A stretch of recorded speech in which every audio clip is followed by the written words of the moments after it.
Top of the late afternoon to you boys and girls. We're at the bench for a little talk, and today for your viewing pleasure we're going to compare and contrast the Makita EA6100P to a Stihl ms362, the standard version. They're both 60cc class machines, varying displacement by a couple according to the placard. They're both stratified charged engines. The main difference that I found fascinating was the fact that the Makita's design is completely different than the Stihl's, which is really similar to what you see in the 550 and 562 XPs. Moving right along, cartridge style air cleaner, a lot of open area in there, a lot of potential for flow in this system, big hole on the back side of the carburetor, which is nice. Like I said, a lot of flow capable in that particular system. Cartridge style spin-on. I know these are having issues. A guy can get a film of grease on here in a pinch till you figure out where the problem is, if it's the quote-unquote nut inside here or the end of the rod, because that's a twist-on situation. If you look at the diffuser in the Stihl, you note that it's like going to do a good job. Conversely, it's going to restrict the airflow going in quite a bit as well. It's kind of a disappointing situation if you're trying to create flow. Pretty good size hole, however, on the back side of the carburetor. If we look at the carburetors, first thing we'll notice, fresh air is going in the top on both of them. Butterfly for the Makita on the left is much smaller than on the Stihl version. If we look in at the Venturis, I'm not sure if you can actually see in there well or not. At least a 5mm bigger bore in the Makita. We're going to get a lot more charge going through this carburetor than the Stihl version. It's pretty restricted, unfortunately. Adjustable needles to a degree. Obviously, there's stops on those. This one has a fixed high-speed needle. We're going to fix that, though.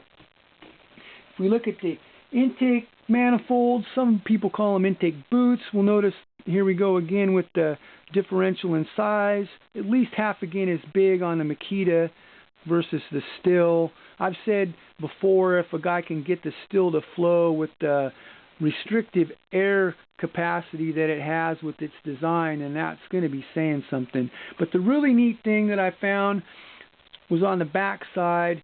There's a reed right here. I think it's a single reed. I haven't really checked it out that much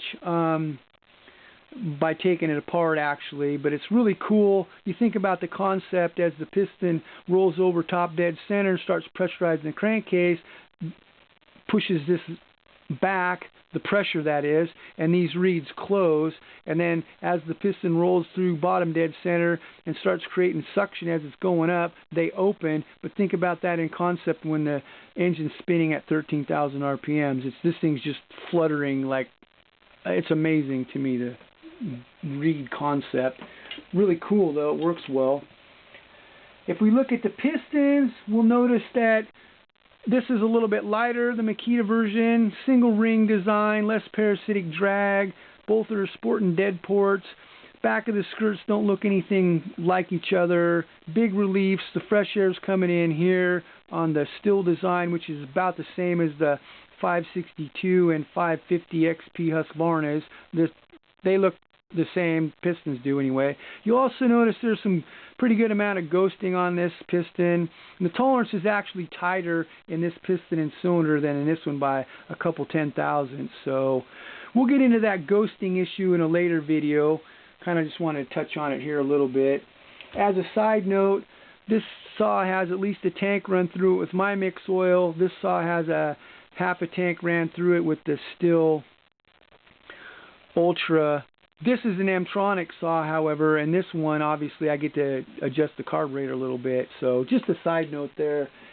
If we look at the cylinders, we see that they're not even close to the same in the outward look. This cylinder, actually, on the early 362s, looks similar to this. They redesigned it with the fin configuration in this form. I've heard that it was to help with the cooling. They had issues with the cooling before. If you look at the intake track, we noticed that the Makita's is much larger than the Stihl. Again, we got good flow going in this design, and we got not such good flow going in here. Fresh air going in on the top, and the Stihl, same design. In the Makita, however, it's quite a bit different. So if we take a quick little look at what goes on inside the Stihl, we see that it has quad loops in there. They're pretty much the same size front to back. The fresh air is coming in on the underside of the back. And you'll notice that the combustion chamber is located in the center of the cylinder. And we also notice that the start of the transfer port's pretty restricted, actually. What's happening here is as the piston comes down, the raw air goes in here, and that's part of why I think we're getting this ghosting issues, and goes up as the stroke rolls through, and it actually pushes the air back in a little bit to the transfer ports, which is causing like kind of a pulse effect, and it's trying to lean out the charge that's going on top of the piston at the next time it comes down. So it's, in a way, it's complicated design because you're not relying on mechanics to do something pretty interesting. That's the Stihl. The Makita is a little bit different, like we talked about. Pressurizes the crankcase and runs them up through the transfer ports, which the start of these are big. The fresh air comes in on top of the back one. That's the reason the reed is there, to close this cavity off, because it's actually a lot of volume in there. You don't want that charge going all the way back through the circuit. And then the turbulence in there is causing that fresh air to kind of lean out the mixture as it goes in across the top of the piston. So I prefer this design in all actuality. I think it's much better in multiple reasons. Oh, and yes, this is sporting quad loops as well. Big opening in the back, small opening in the front, which works well with the design of the combustion chamber, which is smaller than the Stihls and sits in the back of the cylinder.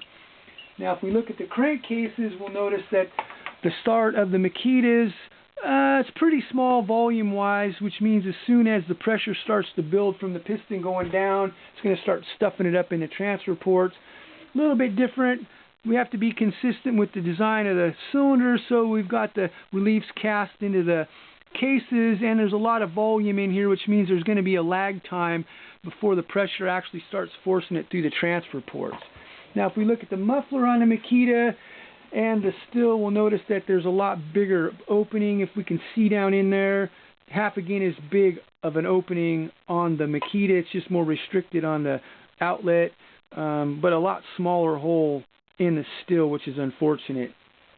The one thing about the Makita, according to the tech people back east, this is a tube that butts up against the edge of the cylinder wall in there. And according to the tech people, quote unquote, this performs like a tuned pipe. I don't know if I agree with that or not yet.